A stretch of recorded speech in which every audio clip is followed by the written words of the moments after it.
இன்றைக்கி நம்ம இந்த வீடியோவில் ஒரு 3 கேக்கை 30 நிமிஷத்துக்குள்ளே நான் எப்படி ஐசிங் பண்ணியிருந்தேன்னு சொல்லி என்னுடைய டெக்னிக்ஸையும் என்னுடைய டிப்ஸையும் நான் உங்கள் கூட ஷேர் பண்ணிக்க போகிறேன். கண்டிப்பாக இது உங்களுக்கு பயனுள்ளதாக இருக்கும்.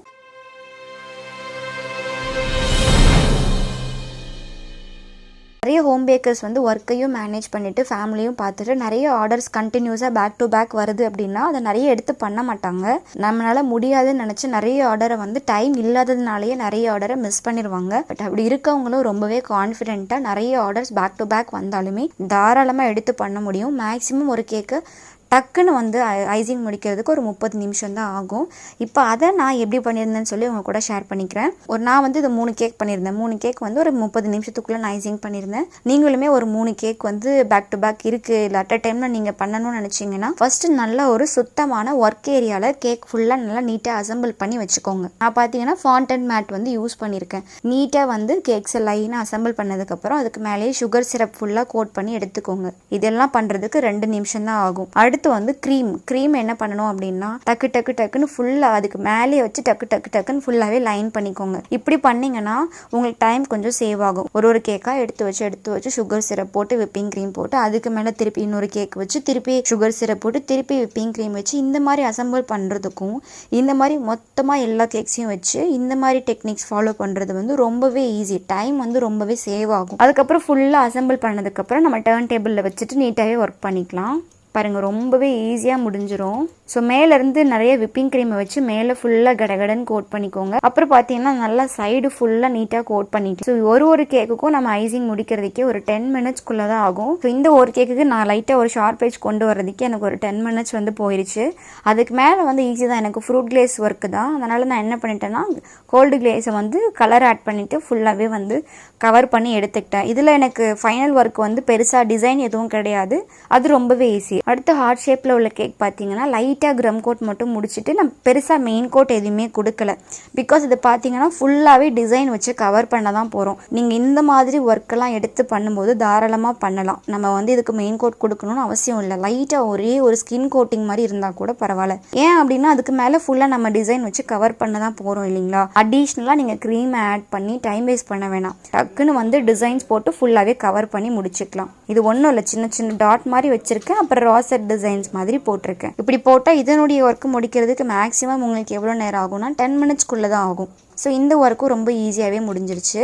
அடுத்த கேக் பார்த்தீங்கன்னா பென்டோ பாக்ஸ் கான்செப்ட். சின்ன கேக் தான், சின்ன பென்டோ பாக்ஸ் கேக் அப்படின்றதுனால கம்ப்ளீட் ஷார்ப் எட்ஜ் ஃபினிஷிங் இருக்கணும்னு அவசியம் இல்லை. டக்குன்னு வந்து க்ரீமை கோட் பண்ணிவிட்டு லைட்டாக ஒரு டிசைன் பண்ணி வச்சாலே பார்க்குறதுக்கு ரொம்பவே நீட்டாக இருக்கும். ஸோ இதையும் நான் அதே மாதிரி தான் பண்ணியிருந்தேன். பாருங்கள், லைட்டாக தான் நான் க்ரம் கோட் கொடுத்துருக்கேன். உங்களுக்கு சைடெல்லாம் பார்த்தா கூட தெரியும். ஏன் அப்படின்னா நம்ம பென்டோ பாக்ஸ்குள்ளே வைக்கும்போது சைடில் நம்ம எவ்வளோ ஒரு திக்கான ஒரு கோட்டிங் போட்டிருந்தாலுமே வெளியே தெரிய போகிறது இல்லை, அந்த அப்பீரன்ஸில் தெரியாது. ஸோ நீங்கள் ஒரு லைட் கோட்டிங் போட்டாலே பார்க்க ரொம்பவே நீட்டாக இருக்கும். பென்டோ பாக்ஸ்குள்ளே நீங்கள் கேக் வைக்கிறதுக்கு வந்து எந்த ஒரு கேக் பேஸுமே யூஸ் பண்ண வேணாம். டேரெக்டாக நீங்கள் பட்டர் பேப்பருக்குள்ளே வச்சுட்டு அதை தூக்கி அப்படியே நீங்கள் பென்டோ பாக்ஸ்குள்ளே வச்சுட்டீங்க அப்படின்னா வேலை முடிஞ்சிடும். ஸோ இப்போ பாருங்கள், அந்த பென்டோ பாக்ஸ்குள்ளே நம்ம நிறைய க்ரீம் அப்ளை பண்ணியிருந்தாலும் வெளியே டிரான்ஸ்பரண்ட்டாக தெரிய போகிறது இல்லை. ஸோ நீங்கள் லைட்டாக வந்து க்ரீம் கோட் பண்ணியிருந்தாலே வேலை முடிஞ்சிடும். ஸோ இந்த 3 கேக்கையும் நான் வித்தின் ½ அன் ஹவருக்குள்ளே இப்படி தான் வந்து நான் க்ரம் கோட் முடிச்சு லைட்டாக டிசைன் போட்டிருந்தேன். ஸோ நீங்களுமே வந்து இம்மீடியட்டாக வந்து ஒரு கேக் ஆர்டர் வருதுன்னா நீங்கள் அதை ஸ்கிப் பண்ண வேணாம். இந்த மொத்தம் 3 கேக்கு முடிக்கிறதுக்கு எனக்கு ½ அன் ஹவர் தான் ஆச்சு. ஆனால் இந்த ஒரு ரெட் வெல்வெட் கேக் இருக்குது இல்லைங்களா, அதை முடிக்கிறதுக்கு எனக்கு வந்து 1 ஹவர் ஆயிடுச்சு. ஏன்னா கேட்டிருந்த கஸ்டமர் வந்து பார்த்தீங்கன்னா ரொம்ப சிம்பிளாக கேட்டிருந்தாங்க, பார்க்குறதுக்கு ரொம்ப கிளாஸியாக கேட்டிருந்தாங்க. ஸோ இந்த ரெட் வெல்வெட் கேக்கை மட்டும் நான் அசம்பிள் பண்ணுறதுக்கு 1 ஹவர் எடுத்துக்கிட்டேன். இதுக்கு வந்து நான் வீடியோ பெருசாக நான் எடுக்கலை. பட் மற்ற 3 கேக்ஸும் அந்த பென்டோ பாக்ஸும் மற்ற 2 கேக்கும் பண்ணுறது வித்தின் ½ அன் ஹவருக்குள்ளே முடிஞ்சிருச்சு. ஸோ உங்களுக்கு வந்து இந்த மாதிரி ஆர்டர் வருது அப்படின்னா நல்ல ஒரு ப்ராக்டிஸ் உங்களுக்கு ஆல்ரெடி இருந்ததுன்னா நீங்கள் ஈஸியாகவே பண்ணிடலாம். ஒரு கான்ஃபிடென்ட்டாக நீங்கள் செஞ்சு கொடுத்துடலாம். ஸோ ஃபைனலாக இந்த கேக்ஸ் எல்லாம் நான் இப்படி தான் கவர் பண்ணி முடிச்சிருந்தேன். அடுத்து பார்த்தீங்கன்னா ஃப்ரூட் கிளேஸ் கேக்கில் வந்து ஹாப்பி பர்த்டே பேபின்னு சொல்லி ஒரு ரைட்டிங் கேட்டிருந்தாங்க. இதை வந்து நான் டேரெக்டாக வந்து பைப்பிங்கில் வந்து எழுதலை. அதுக்கு பதிலாக ஃபாண்டன்ட்டில் நீட்டாக ரைட் பண்ணிவிட்டு அதுக்கு மேலே நான் ப்ளேஸ் பண்ணியிருந்தேன். அதுவும் பார்க்க ஓரளவுக்கு நல்லாவே யூனிக்காகவே இருந்தது. அப்புறம் கொஞ்சமாக வந்து நல்லா தெரியறதுக்காக ஸ்ப்ரிங்கிள்ஸும் நான் நல்லா தூவி விட்டுக்கிட்டேன். ஸோ அவ்வளோதான், ஒரு 4 கேக்கும் நான் இப்படி தான் வந்து ஃபினிஷ் பண்ணியிருந்தேன். இதுக்கு முன்னாடி நீங்கள் பார்த்துருப்பீங்க, இதுக்கு முன்னாடி என்கேஜ்மெண்ட் கேக்கும் சண்டே ஆர்டருக்கு தான் நான் பண்ணியிருந்தேன்.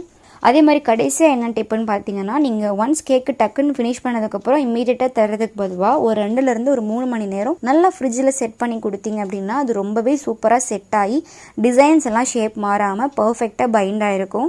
ஸோ குறைஞ்சது ஒரு 2லேருந்து 3 மணி நேரமாச்சும் நல்லா ஃப்ரிட்ஜில் செட் பண்ணி கொடுங்க. இதே மாதிரி நம்ம பேக்கிங் கிளாஸஸ் எல்லாமே வந்து கண்டக்ட் பண்ணிகிட்ருக்கோம். அது உங்கள் எல்லாருக்குமே முன்னாடியே தெரிஞ்சிருக்கும். இது ஃபுல்லாகவே வந்து ப்ரொஃபஷ்னலாக இருக்கும். ஹோம் பேஸ்டு கேக்ஸ் இருக்காது. உங்களுக்கு வந்து ப்ரொஃபஷ்னலாக வந்து லேர்ன் பண்ணணும், பேக்கரி ஸ்டைல்ஸ் எல்லாம் அக்யூரேட்டாக நீங்களும் கற்றுக்கணும் அப்படின்னு ஆசைப்பட்டீங்க அப்படின்னா கீழே ஸ்க்ரீனில் தெரிகிற நம்பருக்கு வந்து டைரெக்டாகவே நீங்கள் காண்டாக்ட் பண்ணிக்கலாம். எனக்கும் நம்ம சேனலுக்கும் எப்பயுமே சப்போர்ட் பண்ணிகிட்ருக்க உங்கள் எல்லாருக்குமே தேங்க்யூ ஸோ மச்.